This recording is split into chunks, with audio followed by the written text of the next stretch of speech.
What's happening, budget builders, and welcome back to the channel. We're back here with the 1981 Rabbit pickup truck, the really wacky one that we rescued from the scrapyard in our last video. We tried to get this thing to run, and sadly this motor is toast. So first thing we're going to do in this video is get the motor pulled out of it. We've got a cool surprise that's going back in it.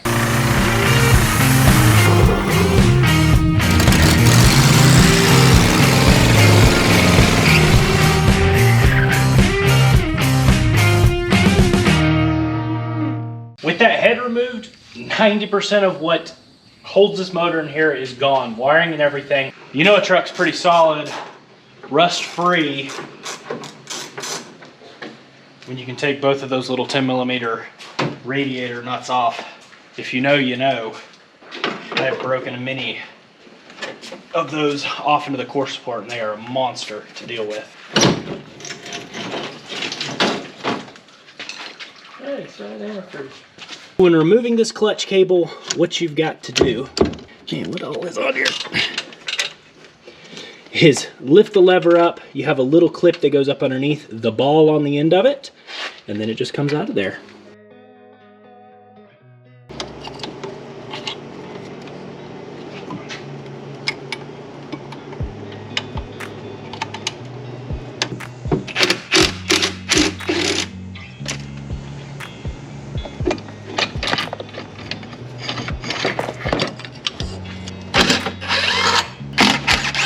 Up more with it.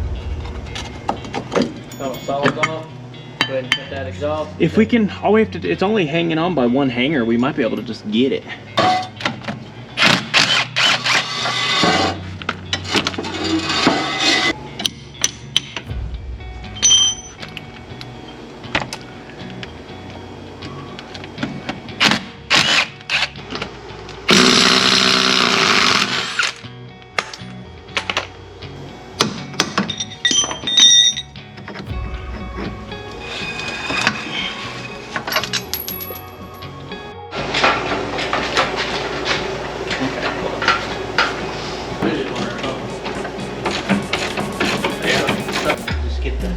No, it's good. It's perfect. Oh, the ramp. It's not the fault.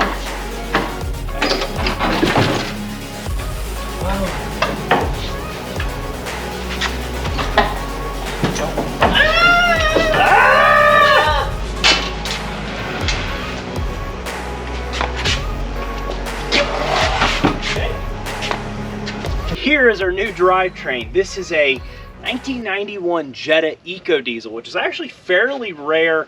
This car's pretty rough and beyond savable realistically, and we were able to find this thing local on Marketplace. I say local, it's probably about 3.5 hours away, down in Georgia. This is a 1.6 liter turbo diesel.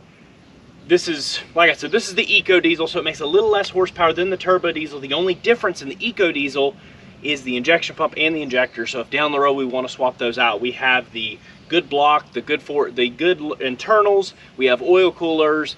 Basically we can push a little bit more power out of it. And the reason that I kind of decided I wanted to go with this setup right here is, I know we had mentioned in the last video maybe doing something like a 1.8 or a VR6 or something, and it says diesel right on the side of the truck, so we probably need to stay diesel with it. And once I decided to kind of go that route, let's keep it OEM plus. I want to kind of do a real, very OEM, looks like factory OEM plus build with this truck. And with that, we'll stay 1.6. We have the turbo diesel, so we have that power increase and everything. Plus, we're going to build a full exhaust for that truck, and we get the fun spoolie noises out of that turbo diesel. And I think this is just going to be a great setup. We're going to get close to 50 miles to a gallon, if not better, depending on how we drive it. The 1.6 with that 5-speed, it's going to take us around town. We can get out on the highway with it. I think this is really going to suit the truck well. This was a complete car, and we pulled the front end off. Quite honestly, I took the impact to this thing with a couple screwdrivers, and we had this entire drivetrain dropped out of this car in less than an hour. But I did fire it off. It sounds decent. This thing actually has low-ish mileage, 190-something thousand miles, which is fairly low for one of these, and has not been run in many years. I did throw our tank on there and fired it off. It did run. When I first started, it had a ton of diesel knock, which kind of scared me. I filled it with ATF. I ran it just a few more seconds, a little bit more, and it cleared right up. If you gave it a little throttle, it'd ping a little bit here and there, but I think it's gonna clear up nicely. And if it doesn't, we'll go ahead and put injectors in there. But I think it's good to go ahead and get in the truck, and we can dial it in from that point.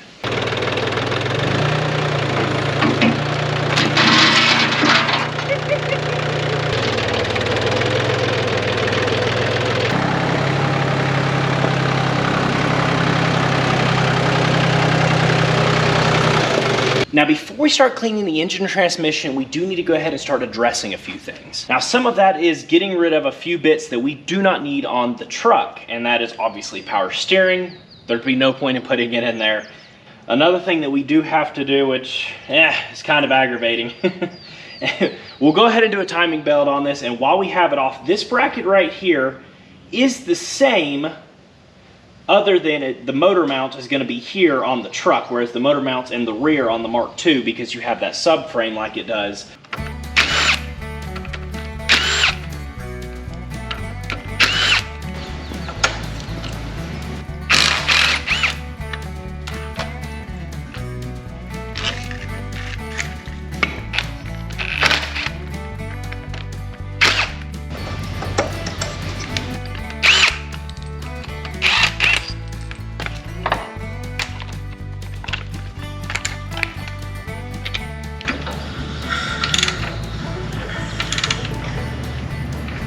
I've got our valve cover off, and as you can see, this thing looks brand new down in there.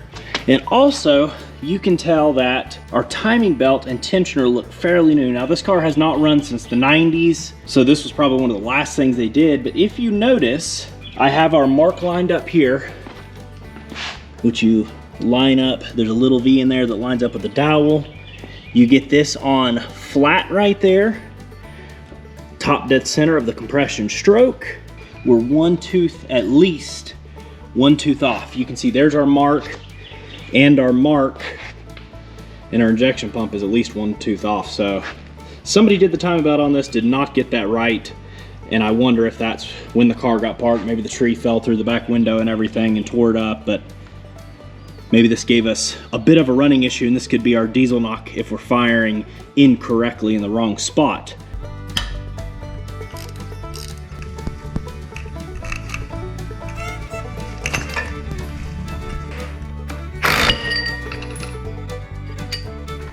So it looks like they may have had this pump off. This bolt is not right. This should be like that. And because of that, it was rubbing on the back of this pump. Man, why do I keep finding it's like this truck? Anything that has to happen with this truck is just crazy.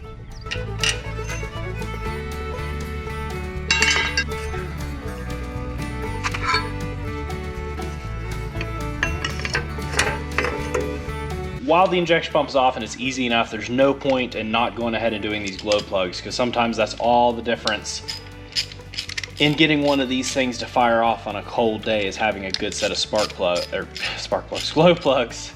Now, I have done them with the pump on, which is a monster. And these are nice and easy to get to currently.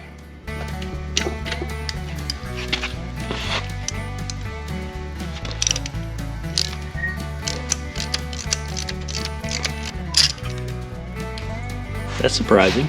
The reason that I am replacing is a lot of times these will be completely blown off and there'll be nothing left of these glow plugs, but better to be safe than sorry.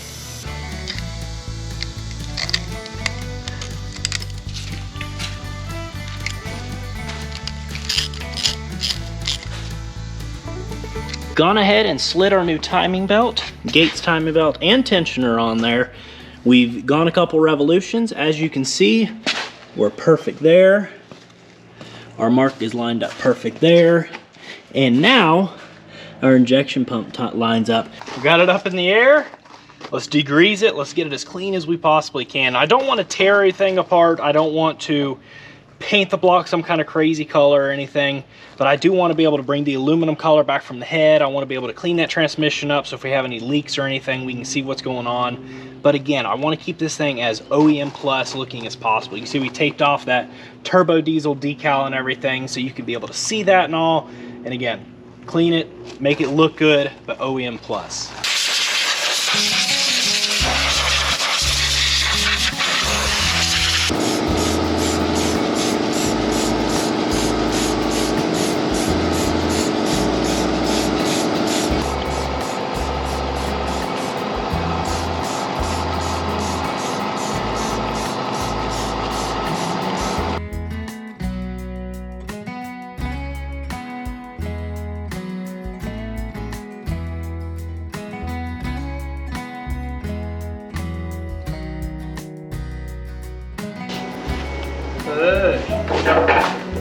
Push it. Push it. There you go. Okay, we can, hold on, if I can go. I guess I'm home. There you go. Oh, we go. Okay. Whose idea was to leave the axles there? I don't know, it sounds like a good idea. We did end up getting the motor plopped in there. One thing we did have to pull was that AC compressor adjustment pulley or alternator adjustment pulley that went here. They did say we would have to get rid of that, and we were hoping we could keep it. We did have to end up pulling it because it just gets in the way and we can't get AC lines hooked up and everything. We obviously want to be able to have that. I kind of want to see if this thing will go ahead and pop off, especially with having to adjust the pump timing and everything. So for the time being, we've got our little canister here. It's got a lot of ATF in it that's going to kind of help clean through some of these injectors, which I think we may have had an issue with. Because this tank does not have a fuel cap and it's probably not in the best shape, so I don't want to try pushing any of that crud through the fuel system. For now we'll use this, but I've got our lines cracked loose here. We'll get a jumper on the fuel shut-off solenoid, and then we turn it over, and that's all you need to run this. What we'll do when we get ready to go ahead and try to fire it off, once I get everything bled, we will jump off our glow plugs, and at that point we should be able to fire this thing off if everything seems to be right.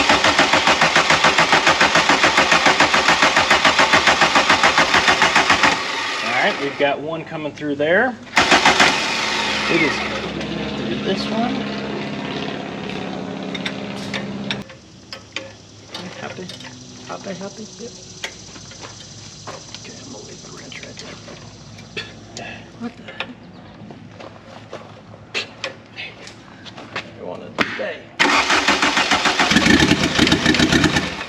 It runs better already than it did before.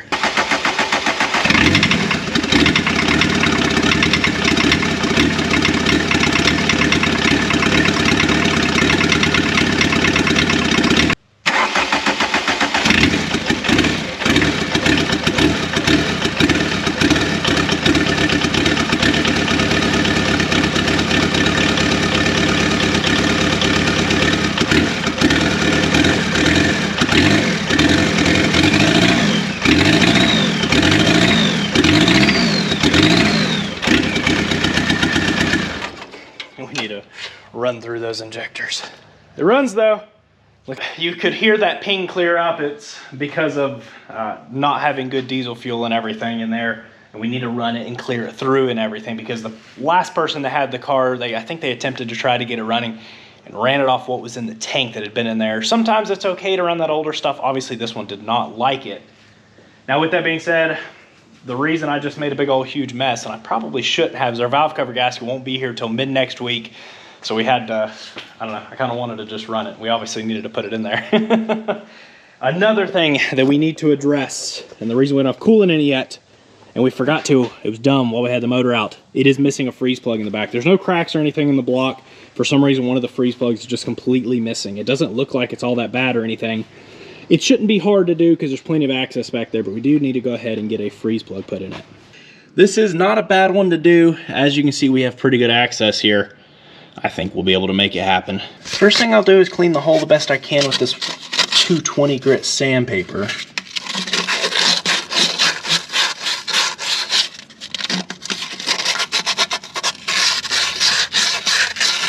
I will be putting some just silicone on here, some ultra black.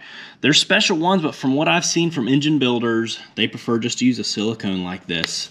This is a Dorman 555103 part number. I'm gonna tap it in to begin with, because with this, which is the perfect size socket it seems, but this is our injector socket, so I have to be careful with it. You don't want to be on the inside because it'll kind of mushroom it. You want to be right on that lip.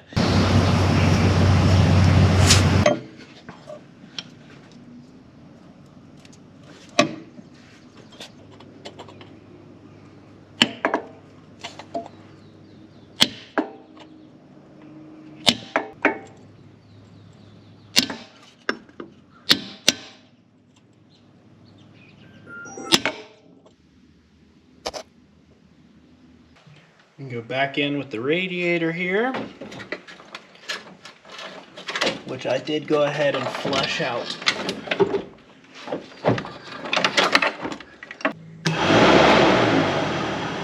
Well darn, it works pretty good.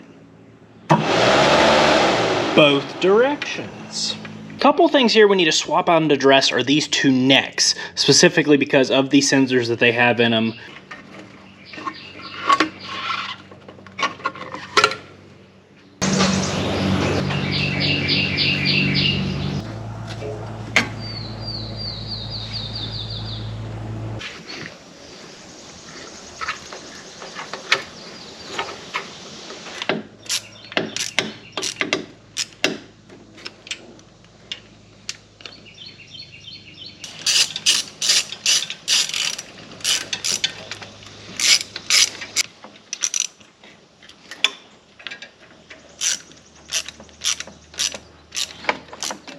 Now you know we can't leave that crusty valve cover in this beautiful engine bay. We went ahead, gave it a good cleanup, scuffed it down, sprayed it, and I think it looks so much better.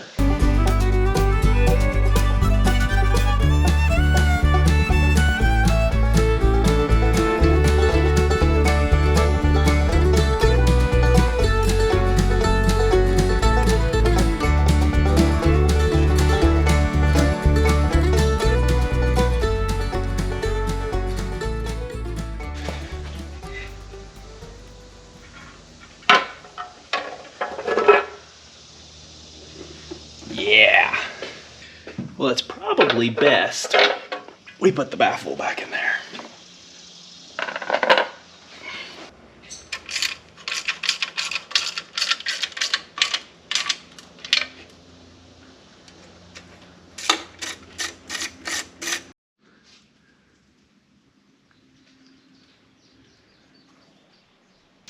With our last upper radiator hose on, heater cord and everything hooked up, now it's probably bad, but it does have a cutoff here, so maybe it doesn't leak too much. We got our reservoir back in. Let's go and put some fresh coolant in this thing and see if it happens to hold fluid. Here's our coolant.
So we've got two unhappy injectors. If you notice, what I did there was actually crack those lines loose, and this one did absolutely nothing. So that tells me we're short those two cylinders, pumping fuel really strong to them, so I think our injection pump is okay. But let's see if, I don't know if we can pull those injectors apart and clean them, or if we need to go ahead and get them rebuilt, pop tested and everything.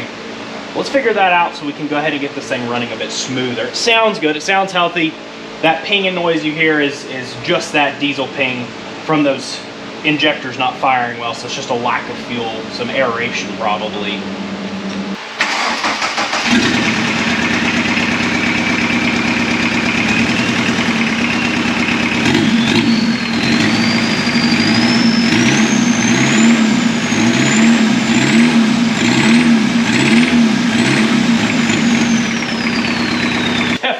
need some injector love, but it's sounding really good, and it is healthy, so I don't think we're gonna have any problems in any way, shape, or form. We just need to dial it in. Well, our 1.6 liter turbo diesel is in the truck. There's obviously still some dialing in to do. We have to figure a few things out, like maybe injectors. I am noticing maybe a little bit of moisture. Hopefully we don't have a blown head gasket. If we do, they're pretty simple to do on these, and we'll take care of that. Always part of finding stuff like this relatively inexpensive to be able to, this stuff's getting really hard to find, especially the old turbo diesel stuff, and so you kind of take what you can get, especially when you can pick an entire car up for $700. That is going to wrap it up for this video. I hope you enjoyed, even though it was kind of a quick short video, kind of an update, showing you the drivetrain removal and installation into the truck here. But I am really excited for this 1.6 turbo diesel. I was going to end up keeping those injectors. I did order a new set, and the reason being, if they're not quite dialed in just perfect, it'll give you some running issues for sure. It'll give you fuel economy issues and a few other things.